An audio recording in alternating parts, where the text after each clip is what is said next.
Coucou tout le monde. Alors ce soir je vais vous parler de ma situation professionnelle. Vous devez entendre à ma voix, ça fait plusieurs fois que je fais la vidéo et j'y arrive plus. Elles sont toutes loupées. Donc je pense qu'elle va pas être très longue parce que déjà j'en ai marre d'être assise. Je fais que de me relever entre les deux prises là. Et du coup voilà, elle sera comme elle sera. Il y aura des erreurs certainement. Et ben tant pis, je vais bafouiller. Tant pis. Donc on y va. Donc mon parcours professionnel, c'est que ben, du coup, il n'y en a plus maintenant. Je suis en arrêt depuis le mois de septembre maintenant, puisque j'y arrive plus. Donc j'ai eu plusieurs arrêts au long de ma carrière, que ce soit quelques jours, quelques semaines, quelques mois. Il y a une fois où j'étais en arrêt pendant 6 mois. Et après j'ai repris à mi-temps thérapeutique et ensuite j'ai repris à temps plein. Et puis après, ben, encore des crises qui ont fait que voilà, je me suis rendu compte que c'était plus possible de venir travailler. Ça me faisait beaucoup plus de mal que de bien, donc j'ai dit stop, j'arrête de m'entêter. Moi, à 34 ans, c'est difficile de se dire qu'on ne peut plus bosser, donc voilà, il faut l'avaler, mais au bout d'un moment, il faut prendre des décisions. La santé fait que c'est tout, j'ai dû arrêter. Donc voilà, donc j'ai fait une demande de congé longue maladie qui m'a été refusée par le comité, puisque ben, bien entendu la fibro fait pas partie des standards, hein, donc elle n'est pas reconnue, donc je rentre pas dans les cases, donc voilà, donc pas accepté quoi. Il a fallu que je fasse du coup une demande de prolongation de congé ordinaire, donc ça m'a été accepté, donc j'ai le droit d'être en arrêt jusqu'au mois de septembre.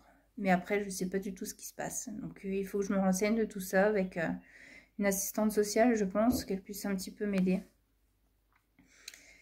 Et je fais cette vidéo parce que j'ai eu autre chose entre-temps et qui, du coup, ça m'a un petit peu énervée.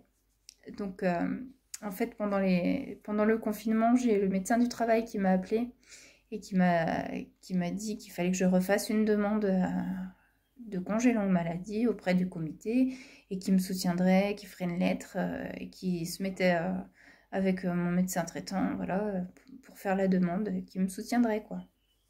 Chose qu'il a fait, hein.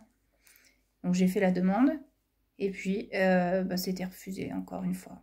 Alors qu'il y a quand même beaucoup de médecins qui ont fait des courriers.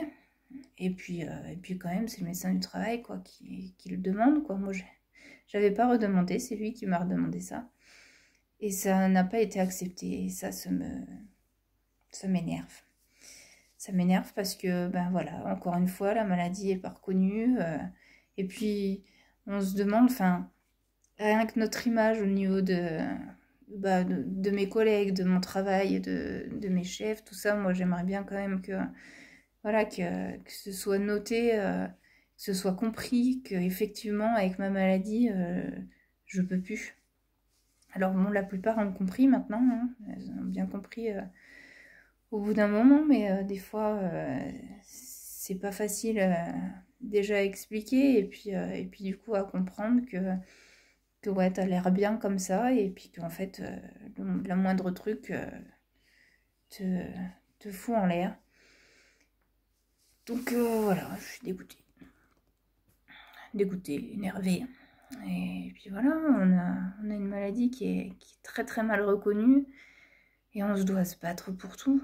On doit se battre déjà pour nos douleurs au quotidien, pour voilà, essayer de vivre avec et de se dire bon bah ça je peux plus le faire, j'aimais bien faire ça, je peux plus le faire. Et voilà, on doit dire adieu à plein de trucs.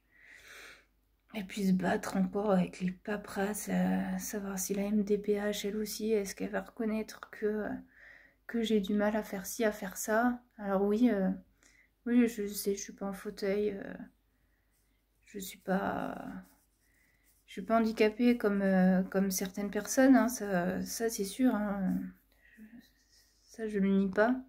Mais j'ai des difficultés quand même pour faire des choses. Donc j'ai la chance d'être mariée et que mon mari m'aide beaucoup. Et je me dis aussi, celles qui sont toutes seules, comment elles font?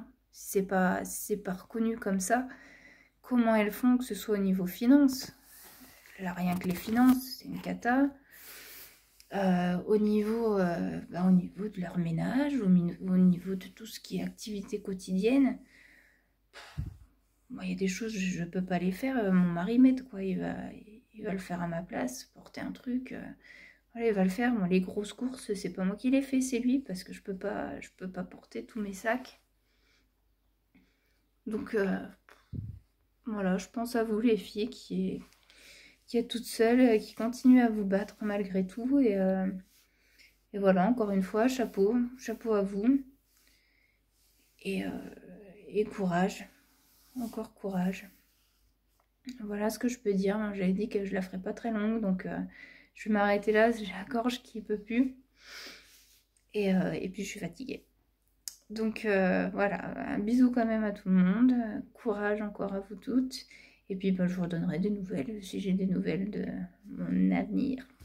Allez, ciao!